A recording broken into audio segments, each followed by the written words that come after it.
Welcome to another episode of Mike's Money Picks. Today on the podcast, we are breaking down the main slate of college basketball DFS for Saturday, January 13th. It is a jam-packed day of college basketball, which makes it a jam-packed day of college basketball DFS. So we are here on this show to break down the main slate, the one that is starting at noon Eastern Time, the 12-game slate, the one where DraftKings has given us a big 2K to first contest. So that is going to be the one we're breaking down here on this episode. We've got a lot to cover, so we're going to kind of just quickly go through each game, give a game-by-game overview of what you can expect from each game and who you need to be looking at from each game, and whether or not you even need to consider every game, because with it being a 12-game slate, you can't play all 12 of them for one lineup. So we're going to break all that down, and if you are interested in hearing what we have to think about the afternoon and the night slates, there are a few ways you can get in the action on that. First off, you can join the Fantasy Corner Discord. The link is in the description, as well as in the description on the audio feed. And then you can also read my articles, patreon.com/Mike's Money Picks. If you want to know what we think about the other two slates, that is where you can find us. It is also unlikely that we'll be doing an episode for the Sunday slate. So if you want to know our thoughts on the Sunday slate, same two places where you can find me after that. All right, so let's go ahead and dive into this 12-game slate. We got a lot to cover, so we're going to get to it quick.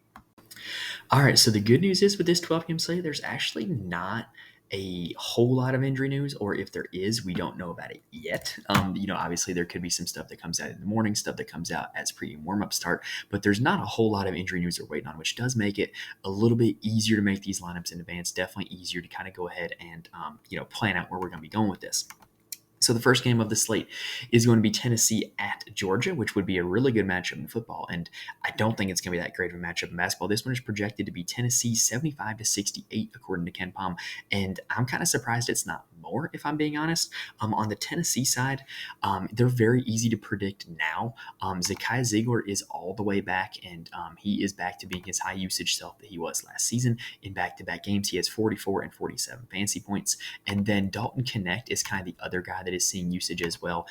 In Tennessee's last game against Mississippi State, both Knecht and Zakai Ziegler had over a 27% usage rate, and they were the only two that were above a 27% usage rate. Dalton Knecht had 44 fantasy points in that game. We saw Dalton Knecht with some big performances early in the season. He had 55, he had a couple of 32s. He's at a price tag of only $6,300 on DraftKings right now, and I think that's pretty affordable for a guy who does give you 40 to 50 fantasy point upside. Then one thing we don't like with this Tennessee side is Jonas Adu was having a heck of a season. He was up in the $8,000 range at one point, but what's happening now is he is very much splitting minutes with Toby Awaka. In fact, in the last game they played, they literally split it down the middle. They both played 20 minutes, which kind of caps the upside for both of them. And I kind of wish that, it looked a little bit differently, because it kind of makes both of them unplayable, in my opinion, with Awaka being at 5,300. Back when Awaka was at 3,500, you could play Awaka if he was getting 20 minutes, but it's just not a thing you can do right now. And so I think that's a situation you can avoid. And really on the Tennessee side, I'm only considering Ziegler and Knecht. Now on the Georgia side, good luck figuring this one out, because between Noah Thomason, Silas Demery, RJ Melendez, Jabri Abdur-Rahim, you just never know who's going to end up going off for this Georgia team. The good news is none of them are priced above $5,800 on DraftKings. So you're not paying a whole lot, but you're also kind of just rolling the dice and gambling on who's going to go off. If I had to bet, Justin Hill would probably be the guy that I would play from this Georgia team. 3 straight games, he's been over 24 fantasy points. He's seen double-digit shots in all 3 of those games, and he's had a 22% usage rate or higher in all 3 of those games. He's kind of the one right now who's getting the consistent usage, so maybe he might be the guy to consider. But in a team that is very inconsistent against Tennessee, who's one of the best defensive teams in the country, I think you can cross off Georgia from your list entirely and be totally okay. Game number 2 on the slate is Seton Hall heading to Indianapolis to take on Butler. Ken Palm has this one projected to be Butler 75-71, one of the higher game totals on the slate. For Seton Hall, I would describe them as Kadari Richmond and then good luck. Kadari Richmond is priced at $9,300. He has had multiple games this season in the 40s and 50s. He's a very solid option. He's a triple-double threat every time he takes the floor. And in a good game environment, that means he's going to be putting up a lot of peripheral stats. No problem with Kadari Richmond at all. The problem is that because he's a guy who gets a lot of assists, he's best played when stacked with somebody else. But it's really hard to figure out who. All 4 of the other starters, Dre Davis, Dylan Adewusu, Alamir Dawes, and Jaden Bediako, they all play a decent amount of minutes. They all have a solid usage rate on the season, but you never know who's going to go off for each particular game. Now, Davis, Adewusu, and Dawes tend to just kind of, alternate back and forth who has the big game. But Bediako, the center, has been really unpredictable. However, I think he has a great matchup. I thought he had a great matchup against Georgetown on Tuesday, and he was very efficient in that game. He was 3 for 3 from the field, but the problem was he only saw 3 shots. He only played 25 minutes and just was kind of a non-factor out there against Georgetown. But Butler is not a good defensive rebounding team. Jaden Bediako is a very good offensive rebounder. So it gives me a little bit of hope that if he is out there, he should be able to get you some offensive boards and get some putbacks and put up a lot of fantasy points. He would probably be my preferred stacking partner with Richmond, but I've been wrong before, and all 4 of these guys have potential. Now, on the Butler side, Posh Alexander is the guy who runs the show. He's only $6,800 on DraftKings. He puts up a lot of peripheral stats, and in a good game environment, this is a pretty good spot to be in. Definitely would have no complaints playing Posh Alexander with or without any Seton Hall guys on the other side. DJ Davis is in a bounce back spot to me. He had 3 straight games of 16 or more shots, and then against Marquette, he only had 4. Marquette's an elite defensive team, though. He had 4 fouls in that game. I think this is a natural bounce back spot for DJ Davis, and you're getting him at a little bit of a salary discount from where he was in that Marquette game. Now, bigs against Seton Hall has been a flowchart play since conference season started, meaning like pretty much every slate, if you just played the big that was going against Seton Hall, you would be raking in value, whether it was Joel Soriano, for for Georgetown, I believe Supreme Cook had a decent day. Like, there's just bigs against Seton Hall have been pretty consistently good in the Big East. Well, for Butler, they play 2 bigs. One of them is Jamil Telfort. He is a guy who has a lot of upside, but just hasn't really done a whole lot lately. And then you also have Jalen Thomas, who is more of the traditional center, whereas Telfort plays the 4. Jalen Thomas had a really big game against Marquette, 32 fantasy points. So if he can build off of that, he would be definitely a guy that is worth rostering at only $5,400. Game number 3 is Northwestern. Whoops, that was my phone. Game number 3 is Northwestern taking on Wisconsin. This one is projected to be a little more lopsided than I thought. KenPom has this one projected to be Wisconsin 74-63. Not the best game environment in this one. However, Northwestern has found themselves in some shootouts. They don't have a high tempo rating on KenPom, but they really do play games at the tempo of their opponent. And so I kind of think that this one could shoot out a little more above that projected total. Anyway, Boo Buie has been their guy in conference play. In back-to-back games, Boo Buie has 45 and 36 fantasy points. I think he's a really solid option. Even if you don't think this is the best game environment, Boo Buie, $8,200. I have no complaints playing him. Brooks Barnheiser is kind of like their the Robin to Boo Buie's Batman. He is kind of dependent on rebounding, though. Like, all of his best games tend to come when he has a lot of rebounds, or unless he just has a really good scoring night. But I don't think you can really count on that. And so I think he has some upside, but I definitely don't think he's a consistent play. Ty Berry is a guy who has been great lately. Like, if you've just played him each of the last 5 games, he's been over 33 fantasy points, or I'm sorry, he's been over 31 fantasy points in 4 of them. That's a pretty good number, but he's been really efficient from the field. He hasn't shot under 50% in any of those games. So the question becomes, is when is his shooting going to come back down to earth? If it does, you're probably looking at a guy who's got a very narrow pathway of hitting value. Now, also, Northwestern has been kind of alternating their bigs a little bit. Matthew Nicholson started the season at center, and in recent games, it has been Luke Hunger getting the start. I've been playing him on DraftKings, and he hasn't really had a big night, but he also hasn't really killed you in the 3 games that he started. I don't think he's a terrible option, but the big I want to roster is Nick Martinelli. He is playing most minutes at the center position out of anybody right now. He played 20 minutes against Penn State, only 15.5 fantasy points, but he's at a salary of $4,700, and he's the guy playing the most minutes. I think in the long run, he's the center that you want to be rostering off of Northwestern. On the Wisconsin side, they're a very frustrating team to play DFS with. And the reason why is because their best offensive player is AJ Storr, and AJ Storr doesn't do a whole lot else aside from score. I did not mean to rhyme that, but I guess it kind of worked out. If you look at AJ Storr's game log, that's kind of the story that it tells. Like, he's had 3 straight games where he's been pretty good at scoring the basketball, but he's only had 21, 22, and 22 fantasy points. points. He just gives himself a very limited upside because he doesn't record a whole lot of peripheral stats. And because he's doing so much of the shooting, he has a 33% shot rate on the season. It really does limit the rest of the Wisconsin guys. Now, Chucky Hepburn has been pretty good in fantasy the last 2 games, 26 and 31 fantasy points, but he has a combined 7 steals in those games, and I don't know if that's necessarily going to continue. So I think that's kind of a little bit of fool's gold. Tyler Wall is probably the guy that I think long-term has the most upside out of the Wisconsin guys. He is a guy who can score and can get you a lot of rebounds as well. He's probably the guy for Wisconsin I would be most likely to roster. But again, this is a game where, kind of like the Tennessee-Georgia game, I think you can just cross this one off and be totally okay on a 12-game slate. Next up is going to be NC State taking on Louisville. This one is projected to finish as NC State 76-70. And on the NC State side, I think you can just break this one down to the DJs, Horn and Burns. DJ Horn is the guy that I would probably be most likely to roster on NC State. He had a terrible game against North Carolina. If you watched it, he was just not good offensively, not what we are used to seeing out of DJ Horn over the course of the season, because I think DJ Horn is still a pretty good player. He was 2 for 16 from the field in that game, but the stat that I care about is those 16 shots. If you're telling me that I'm getting a guy taking 16 shots at $6,900 on DraftKings, that's pretty good start, right?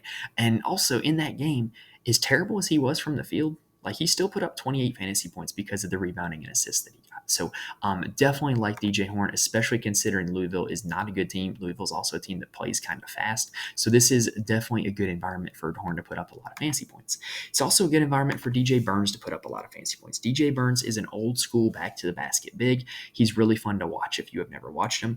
And back to the basket bigs have done pretty well against Louisville, dating all the way back to non-conference play when Caden Shedrick of Texas went off against him. And so if DJ Burns is able to, kind of get the ball and get going, I can definitely see him having a big night. The only weird thing is he hasn't really grabbed a whole lot of rebounds lately. If you've watched NC State games, he kind of just boxes out and lets the guards go get the boards, primarily DJ Horn.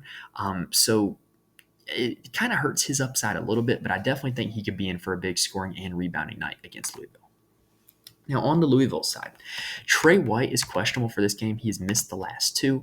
There is next to no information about Trey White. I can't find much at all about his injury. They're just being very close to the vest about it.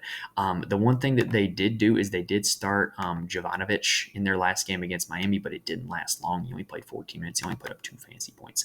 But in Trey White's absence, Mike James has absolutely gone off. He's played 37 minutes or more in both those games. He's taken 12 shots in both those games. He's put up 38 fantasy points in both those games. If Trey White continues to be out, Mike James is an absolute smash play. Brendan Huntley Hatfield is also a guy that's in play for me, just because all season long we've kind of seen bigs against NC State kind of have solid performances as well. And, in another team where we've targeted all season long, Miami, Brendan Huntley Hatfield put up 42 fantasy points. So the ceiling is definitely there. The track record is definitely there going against NC State. And those would kind of be the 2 Louisville guys that I would be the most interested in. Next up is going to be Syracuse taking on North Carolina. KenPom has this one projected to finish UNC 82-68, making UNC the highest scoring projected team on the slate.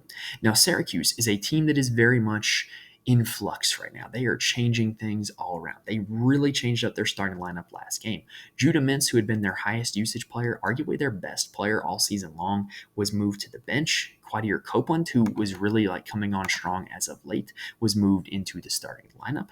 You also had Naheem McLeod out with an injury, and Malik Brown was inserted into a starting lineup. Why is that relevant? Well, Malik Brown played 34 minutes at the center position, put up 51 fantasy points, 19 points, 8 boards, 4 assists, 4 blocks, 4 steals. Can we expect all those blocks and steals every game? No, we cannot. But 51 fantasy points, we don't even need that much for him to hit value. He's only $7,800. If he just shows up and gives us 32 fantasy points, I think we can be pretty satisfied, which, by the way, is a mark that he has gotten in each of the last 3 games. I think Malik Brown is a pretty solid play, even at that inflated salary of $7,800. And other than that, Quadir Copeland is probably the only other guy I would consider, just because we've seen the upside from him where he had that string of 3 straight 31 fantasy point outings, I should say. Now, for North Carolina, you are getting a supreme discount on RJ Davis and Armando Bacot right now. I am willing to buy the dip on both of them. RJ Davis has not been the best lately because of the game environments. They've really just kind of played some ugly, grinded out games to start ACC play. Whereas Armando Bacot dealt with foul trouble against NC State, and that significantly hindered him getting to his normal fantasy point total. So I'm willing to buy the dip on these two guys in a game where Syracuse likes to get up and down. North Carolina's projected 82 points. Like, I think you can just buy the dip on those two. I think you can play just Davis. I think you can play just Bacot. I think you can stack them both together. I don't think that's a bad option. Now, if you're not a believer in Bacot, you might as well play Harrison Ingram.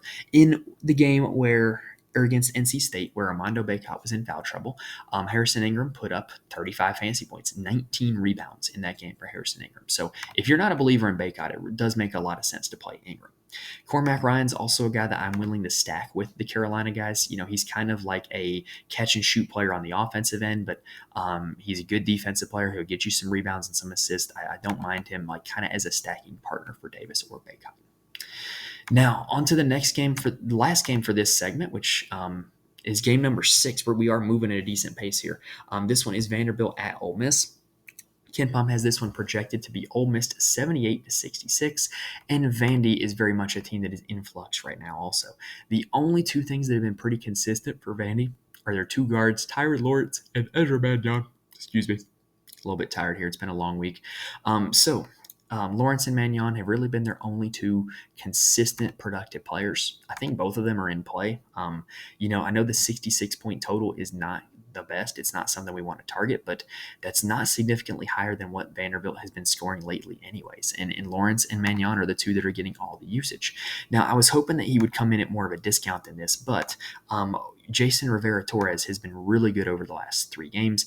He has seen his usage increase greatly in the last 3 games, taking at least 11 shots in all 3 of those games. And in the last 2 games, the fantasy scoring has really showed up, 35 and 21 fantasy points, and he's at a salary of $5,400.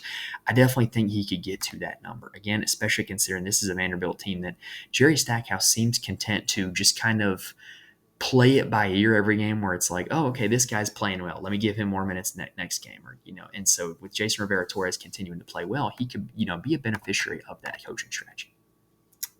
On the other side, Ole Miss is a team that is starting to condense its minutes, but the problem is it's very hard to pin down where the fantasy scoring is going to come from. Alan Flanagan, he was a role player at Auburn, and he has not been a role player at Ole Miss. He's been probably their best player since the season started, if I'm being honest, but the fantasy production has not been like overly impressive. Since the Temple game, he hasn't put up any games over 39 fantasy points, and at his salary of $8,000, if you're playing GPPs, you would really like 40 fantasy points or more. I don't think he has the same ceiling as some other guys that he's priced around, like an RJ Davis. So I don't think he's a terrible option, but I'm questioning the ceiling there. Matthew Morrell seems to get more shots than Alan Flanagan, and he also has had some 40 fantasy point games. To me, he has a little bit more of a ceiling, but he's also priced up to $7,900 now.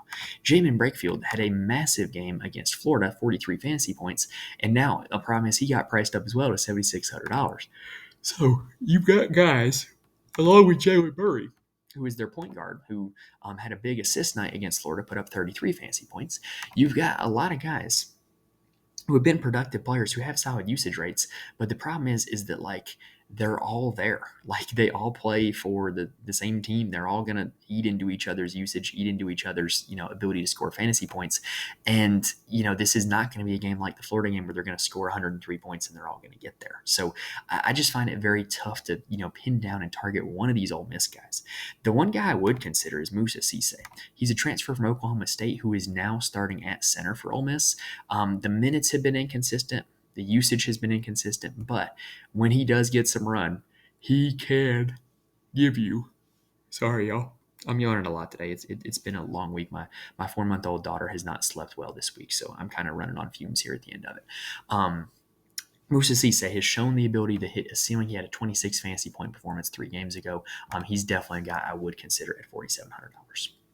All right, that does it for the 6 earliest games. Let's go ahead and take a quick breather, and then let's break down the next 6 games.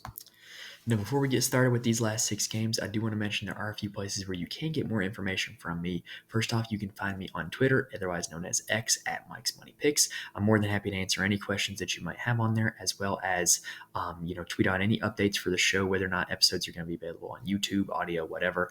I do my best to get those updates out on there. I'm also in the Fantasy Corner Discord. Link is in the description on YouTube as well as on the audio feed. Basically, we got a lot of smart people who play a lot of DFS for a lot of different sports in the Fantasy Corner Discord. I'm talking NFL, NBA, college basketball, and more. The college basketball chat in there has been really popping lately. Basically, just all day bouncing ideas off each other, talking strategy, giving stats, giving figures on why these guys are good plays or not. And then at night, it's pretty much just watching the games and sweating it out together. And it's a great community to be a part of. If you want people to talk about DFS with, I highly recommend joining.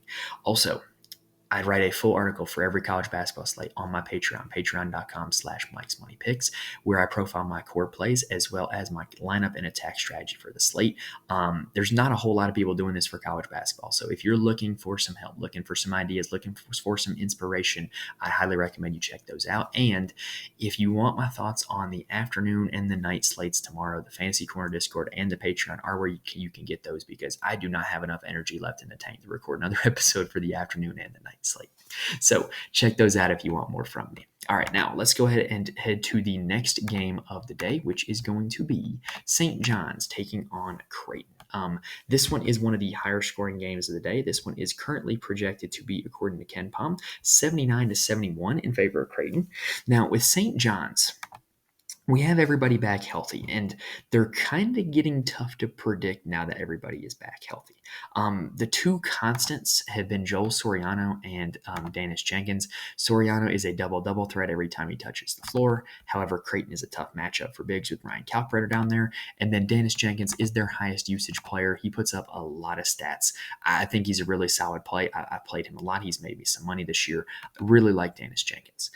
After that, though, it's a whole lot of pieces that have come and gone and changed, and just we don't really know what to expect after those two. It does appear that Brady Dunlap is here to stay. So he was moved into the starting lineup when Chris Ledlum initially got hurt. He's played at least 28 minutes in the last 3 games. He's put up 20, 18, and 14 fantasy points in those 3 games. He's gotten at least 7 shots in all 3 of those games. So Brady Dunlap, it appears, is here to stay. I don't think he's a terrible value play at only $4,200. RJ Luis, it also appears, is here to stay. He has got a really high usage rate, the second highest on the team behind Danis Jenkins, and he has kind of played erratic amount of minutes, but every time he's out there, he gets his shots, he gets you a lot of rebounds, and he definitely scores the basketball. He's at $6,200, so he needs about 26 fantasy points to come through, but in each of the last 4 games, he's had at least 23 fantasy points scored. Not a bad option for RJ Luis. Chris Ledlum is a Ivy League transfer who is really good.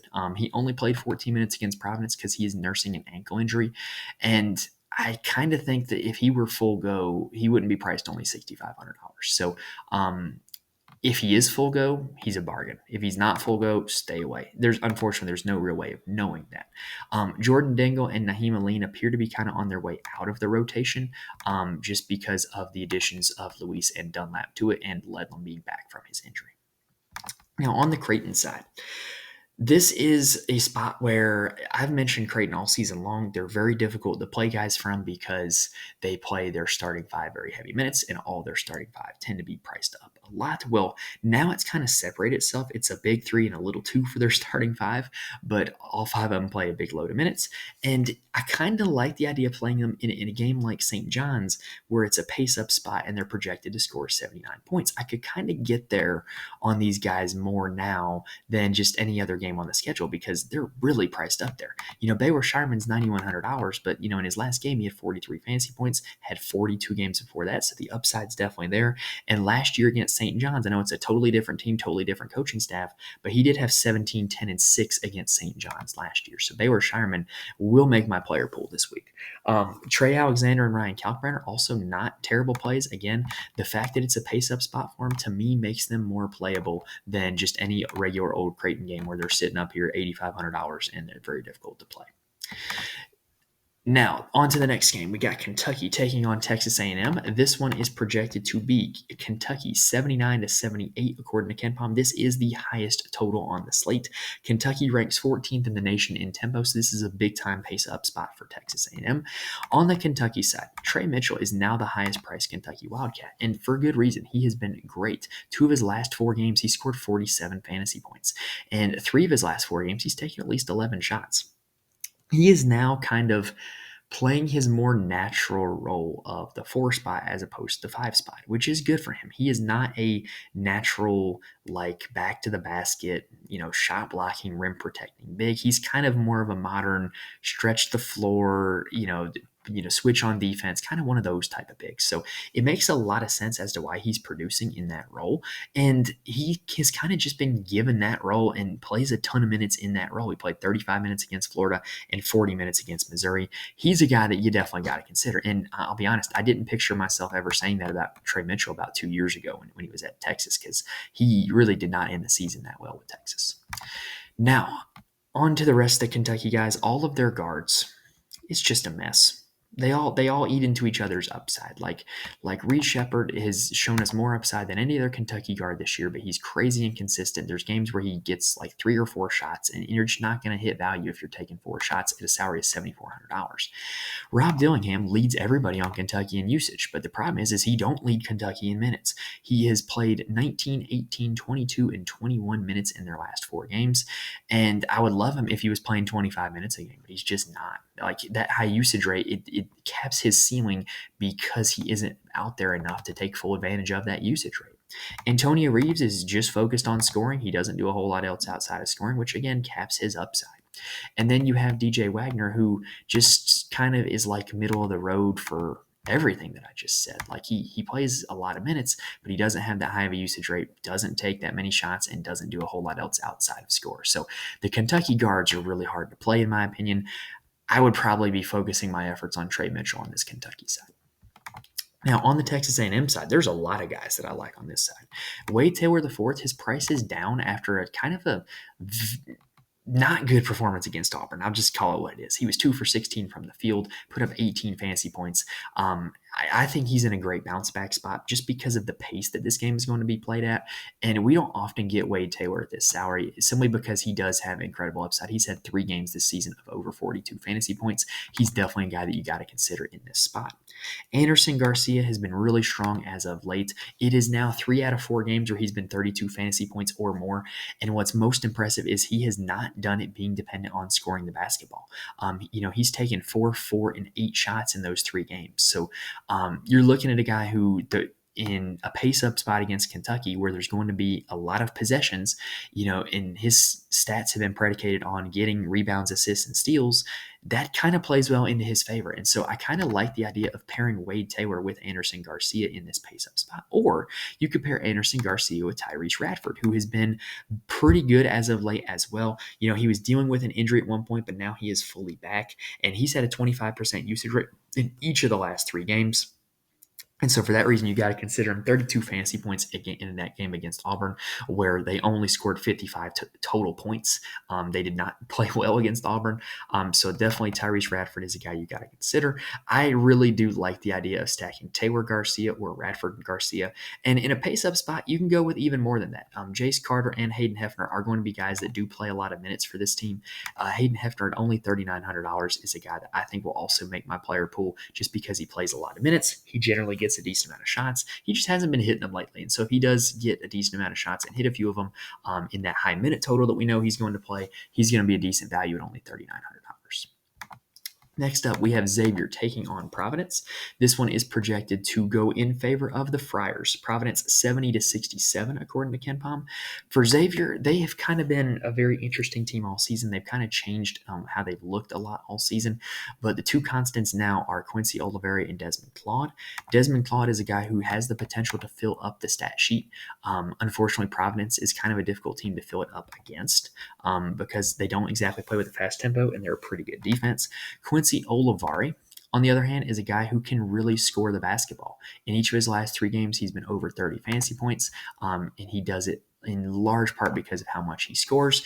And I think that those are the 2 guys I would consider on that side. Whereas Providence, We've talked about for a week now the Bryce Hopkins injury, where, there's going to be a lot of minutes and a lot of usage and a lot of stats to go around now that Bryce Hopkins isn't playing. Well, Devin Carter has been the biggest beneficiary. He has averaged 52.9 fantasy points in the 2 games since Bryce Hopkins got injured. That is staggering. He has to be in your player pool tomorrow.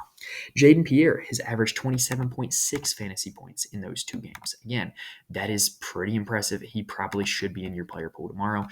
Josh Aduro has been a guy that has taken a lot of shots in those 2 games, just hasn't converted a whole lot of them. I expect him to bounce back in this game or at some point down the road because the shot numbers have been there. And then Corey Floyd Jr. is a guy who has killed us in each of the last 2 games because I have been in favor of playing him. Well, Corey Floyd Jr. is not getting the minutes anymore. It's Garway Duval. He played 33 minutes against St. John's, only 14 fantasy points. But if we got a guy who's going to be out there 33 minutes a game, we got all the usage from Bryce Hopkins up for grabs. Garway Duval is a guy who can take advantage of that and can have a decent fantasy point total.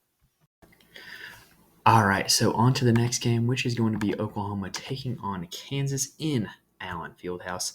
This one, KenPom has projected to be Kansas 73-69. Kansas coming off of that surprising loss to UCF early in the week. I think you see a big bounce back game from Kansas here. Now, Oklahoma have been a team that was really frustrating to target in DFS for a long time this season because they just had such spread out usage. They didn't really play a whole lot of close games, so you just never really knew what was going to happen. Well, it's starting to get a little bit more predictable in conference play. You have seen boosted usage from Javion McCollum, who has been over 30 fantasy points in 3 of his last 4 games. You've also seen boosted usage from Milos Uzan, who is a guy who fills up the stat sheet in a variety of ways. If I had to play one of them, Uzan would probably be the guy that I would be going with. And I got to be honest, I'm probably not really considering anybody else from the Oklahoma side just because they haven't shown that consistent usage in conference play. Now, for Kansas, they did announce, Bill Self announced that he was going to make a slight change. Johnny Furphy is going to be moved into the starting lineup for Elmarco Jackson.